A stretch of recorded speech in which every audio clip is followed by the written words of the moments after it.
తెలంగాణలోని పలు జిల్లాల్లో వర్షాలు దంచి కొడుతున్నాయి. ద్రోణి ప్రభావంతో మండు వేసవిలో భారీ వర్షాలు కురుస్తున్నాయి. సిద్దిపేట జిల్లాలోని పలు మండలాల్లో ఈదురుగాలులతో కూడిన వర్షం పడింది. గజ్వేల్ నియోజకవర్గంలోని పలు మండలాల్లో ఈదురుగాలులతో కూడిన వర్షం పడింది. మార్కుకు మండలం, మార్కుకు, ఎర్రవల్లి, నరసన్నపేట, శివవెంకటాపూర్, వర్గల్ మండలం, మక్త మైలారం, చౌదర్పల్లి గ్రామాల్లో భారీ వర్షం కురిసింది. సిద్దిపేట, దుబ్బాక నియోజకవర్గంలోని పలు గ్రామాల్లో ఉరుములు, మెరుపులతో కూడిన మోస్తారు వర్షం పడింది. మార్కెట్ యార్డులు, ఐకేపీ సెంటర్లలో ఆరబోసిన ధాన్యం మొత్తం తడిసి ముద్దయింది.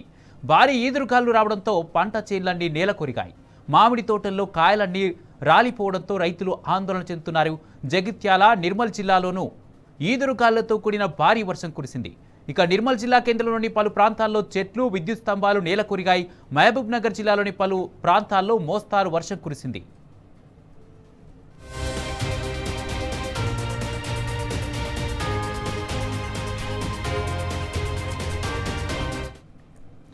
హైదరాబాద్లోని పలు ప్రాంతాల్లో వర్షం దంచి కొట్టింది. నగర శివార్లోని నార్సింగి, కోకాపేట, పుప్పాలగూడ, మరికొండ, నానక్రామ్గూడ, కాజాగూడ సహా పలు ఏరియాల్లో గాలి దుమారం బీభత్సం సృష్టించింది. రాగల 3 గంటల్లో హైదరాబాద్లో భారీ వర్షం కురిసే ఛాన్స్ ఉందని వాతావరణ కేంద్రం అధికారులు హెచ్చరించారు. ఇదే అంశానికి సంబంధించి పూర్తి అప్డేట్స్ మా ప్రతినిధి రంగాచారి అందిస్తారు. రంగాచారి,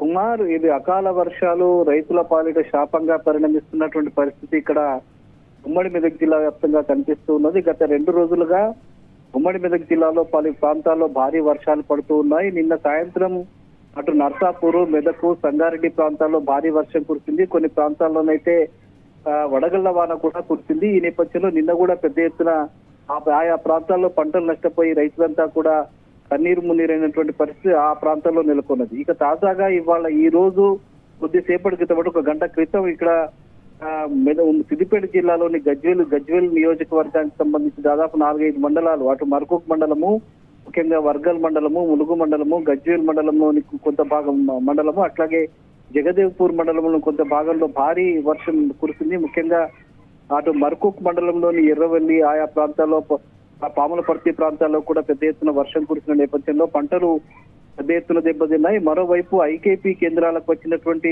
ధాన్యం అమ్మడం కోసం రైతులు తీసుకొచ్చినటువంటి ధాన్యము, అట్లాగే మార్కెట్ యార్డుల్లోకి తీసుకొచ్చిన ధాన్యం కూడా తడిసి ముద్దైనటువంటి పరిస్థితి అక్కడ కనిపించింది. దుబ్బాక ప్రాంతంలో కూడా కొద్దిసేపటి క్రితం భారీ వర్షం కురిసింది. సిద్దిపేట ప్రాంతంలో కొన్ని మండలాల్లో కూడా భారీ వర్షం కురిసినప్పటికీ పెద్దగా నష్టమైతే వాటిల్లలేదు. కానీ మిగతా ఇటు దుబ్బాక మండలంలోని ప్రాంతంలో, గజ్వేల్ నియోజకవర్గంలో తీవ్రమైనటువంటి నష్టమైతే వాటిల్లినట్టుగా మనకు సమాచారం అందుతుంది. ముఖ్యంగా మధ్యాహ్నం గంట క్రితం భారీ ఈదురుగాలులతో కూడినటువంటి వర్షం పడిన నేపథ్యంలో ఒకవైపు చెట్లు కూలినటువంటి పరిస్థితి, ముఖ్యంగా మామిడి తోటల్లో కూడా తీవ్రమైనటువంటి నష్టం జరిగింది. మామిడి కాయలు రాలిపోయి చేతికొచ్చినటువంటి పంటలన్నీ, అంటే మరికొద్ది రోజుల్లో వాటిని తెంపి మార్కెట్ కు తరలించేందుకు సిద్ధమై ఉన్నటువంటి మామిడి తోటలు అవి. ఇప్పుడు మామిడికాయల సీజన్ కూడా కొద్ది రోజుల్లో ప్రారంభం కాబోతుంది. ఈ నేపథ్యంలో మార్కెట్ కు తరలించేటువంటి మామిడికాయలన్నీ కూడా రాలిపోయి రైతులు కన్నీరు మున్నీరు అవుతున్నటువంటి పరిస్థితి ఒకవైపు కనిపిస్తుంది. పంటను పండి అవి మార్కెట్ కు తరలించి, ఐకేపీ కేంద్రాలకు తరలించి వాటిని అమ్మకానికి సిద్ధం చేసినటువంటి ధాన్యం కూడా తడిసిపోయింది. పలు ప్రాంతాల్లో కోతలు కోసిన తర్వాత రైతులు చాలా ప్రాంతాల్లో రోడ్ల మీద ఆరబెట్టుకోవడం అనేది సాధారణంగా జరుగుతూ ఉంటుంది ఈ ప్రాంతాల్లో కానీ చాలా ప్రాంతాల్లో. అట్లాంటి ధాన్యం కూడా తడిసిపోయినట్టుగా మనకు సమాచారం అందుతూ ఉన్నది. ముఖ్యంగా ప్రభుత్వం ఇప్పటికే కొనుగోలు కేంద్రాలు ప్రారంభించాల్సి ఉండింది. చాలా ప్రాంతాల్లో గత 1కే, అంటే ఏప్రిల్ మొదటి వారంలోనే, ఏప్రిల్ 1కే కొనుగోలు కేంద్రాలని ప్రారంభించి ఇప్పటికే రైతులు తెచ్చినటువంటి ధాన్యాన్ని కొనుగోలు చేసి వాటిని గౌడౌన్లోకి తరలించి ఉంటే ఇట్లాంటి సమస్య ఉత్పన్నం అయి ఉండేది కాదని చెప్పి పలు రైతులు భావిస్తున్నటువంటి పరిస్థితి.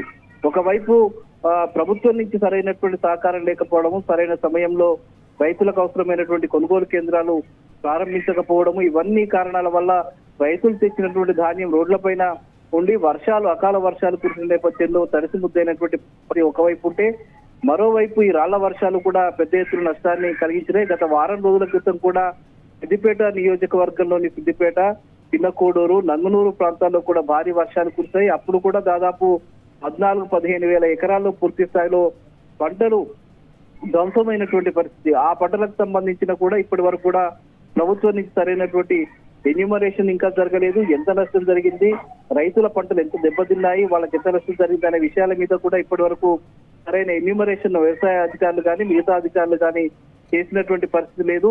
మరోవైపు గత 20-25 రోజుల క్రితం కూడా సిద్దిపేట ప్రాంతంలో కురిసినటువంటి వడగళ్ల వాన కూడా పెద్ద ఎత్తున రైతుల పంటలు నష్టపోయినటువంటి పరిస్థితి ఉంది. అప్పుడు కూడా సరైనటువంటి ఎన్యూమరేషన్ జరగలేదు. ఎంత నష్టం జరిగిందనే విషయం సరైనటువంటి రిపోర్టు కూడా ప్రభుత్వానికి అందివ్వలేనటువంటి పరిస్థితి. ఒకవేళ ఇచ్చినా కూడా ఎంత నష్టం జరిగింది, వాటికి ఎంత నష్టపరిహారం ఇవ్వబోతున్నామనే స్పష్టమైన ప్రకటన కూడా ఇప్పటి వరకు ప్రభుత్వం నుంచి రాకపోవడం పట్ల రైతుల్లో చాలా దిగులు ఉన్నటువంటి పరిస్థితి.